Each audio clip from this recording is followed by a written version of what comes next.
Comeback by New York in Game 1, coming from 22 down to steal it from Cleveland, and James Harden certainly couldn't steal it from Jalen Brunson. You cannot hide with yellow shoes on. You can't hide with yellow shoes. Harden attacked relentlessly in that fourth quarter. 15 points scored against him. Brunson finished the game 7 of 11 when guarded by Harden. And despite all that, this is what head coach Kenny Atkinson said when asked about Harden and what he told him. Without you, we're knocked out in the first round. That's first. My personal opinion. So let's just stop that. We're in a great position. You've played great. Sometimes micro experiences get exaggerated. I said, keep being yourself. That was a micro experience at the Garden. It felt macro as that fourth quarter was going on. It started micro, and then they didn't call a timeout, and it sort of got turned into macro. Why are you laughing? When you hear the coach talking, why are you laughing, Sean? Because, first off, when I got drafted to New York, K.A. was my guard coach coming in. Kenny Atkinson, under D'Antoni. So K.A. always had this way to him that you're like, he's a player. He answered that like a player. Like, that's my teammate, and y'all are going to back off.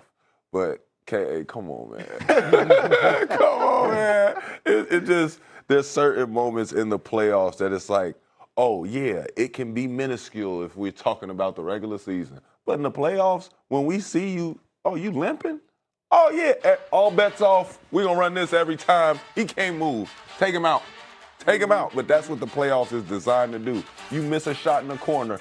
You didn't make that 3 in the corner. Yeah, during the season, whatever. Maybe you get 2 of these. You about to shoot 8 of these tonight in the playoffs. Right. So when you do stuff like that and you get picked on, it's just, I would expect a teammate to hop in the way and say something like this, but a coach. Remember, he just started off without you. Yeah. He wasn't talking to us. Right. He's talking to James. That is exactly He's got to correct. sell James on this. He's got to make James, so you were so right about teammate. He took on that role. That's good coaching. He owed him a lot after the other night, which wasn't. But that's how you have to handle that on the off day. He was speaking through us to James Harden. Yeah. Yeah, and I would say the best way you can help him isn't just defending him in the media. He could get a game plan tonight that can protect him a little bit on how they're going to handle that when Brunson attacks him. But one thing Kenny Atkinson said that I absolutely did agree with is he said, you guys can talk about the defense all you want. Offensively, we died out there. And all the highlights are of Brunson, as they should be. Brunson was awesome. But the reason that the Knicks were catching up was because the Cavs stopped scoring on the other end. Correct. This is when Karl-Anthony Towns went off for 7 rebounds in that fourth quarter alone. There were no second chance points. The Knicks defense, whether you want to say their offense died on the vine or the Knicks defense turned up in the fourth quarter, that part is true. But I think to your point, this is the playoffs. Yeah, that happened. But this was the thing that was an immovable force down the stretch, and nobody came to his rescue. Now, I had to settle down from my regional broadcast role with the Knicks. But then you think about it. Y'all know who he is. To me, it was like, are we going to get some help in here? Like, are we going to try something different? This is not breaking news. That's the beauty of the playoffs, though. There's no running. You can't run from this. We all see it. We're going to walk it up. It's going to go 1-4 flat. And we looking for the yellow shoes. I heard you say it on TV. I can't let it go down. Wear black shoes tonight. I can't let it go down. Yeah, it stands out. What's the chess move then? What Kenny Atkinson said? We all agree. He said what he has to say, whatever it is that he thinks. The coaches don't tell you the truth with their words. They tell you the truth with their actions. What's the adjustment that they make tonight?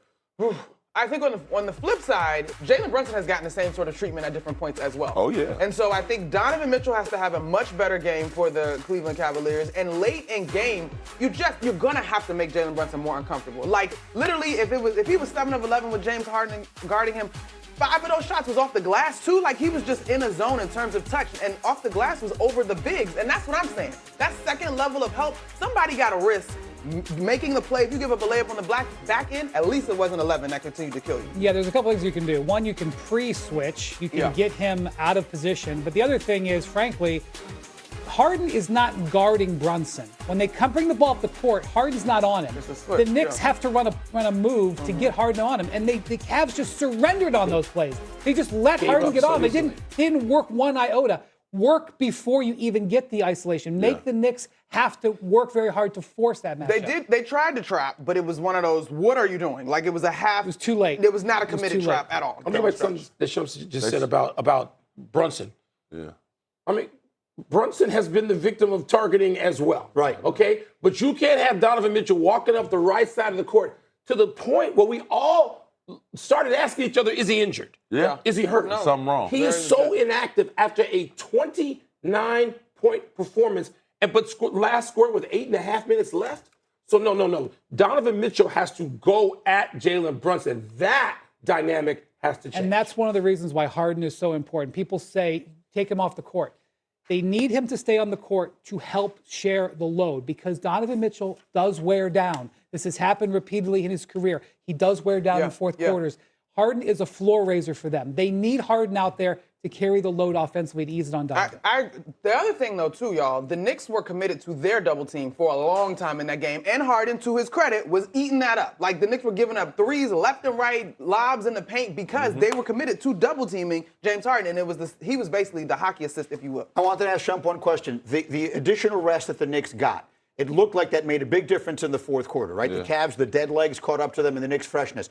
Now, after one off day and playing again, do the Cavs get that rhythm back? The Sixers looked much better in Game 2 than they looked in Game 1 2 weeks ago. I can't speak for the Cavs. I do know that the Knicks are going to look a lot better. Yeah. I would expect it to look a lot more like we would have assumed the Game 2 would go now that they found a way, especially with OG Anunoby being able to finally get that little jitter game out the way, test it out a little bit, still in the game, confident. He didn't play how he wanted to play. But mentally getting through that first game, getting his second wind out there again, them all getting a rhythm like that, I think that's scary for the Cavs. The Cavs should have stole that first game. They're going to have to defend home floor. All right, we'll make our picks as we continue. Again, it'll be on ESPN tonight, Game 2, East Final night. Victor Wembanyama had another very good game, but he didn't look superhuman as he did in Game 1, and OKC ties up the series at 1 game apiece. And we talked this morning about the injuries and the significant concerns, and what happens in those MRI tubes today may wind up deciding how this series goes. But I want to ask you guys, Shump, I'm going to start looking right at you.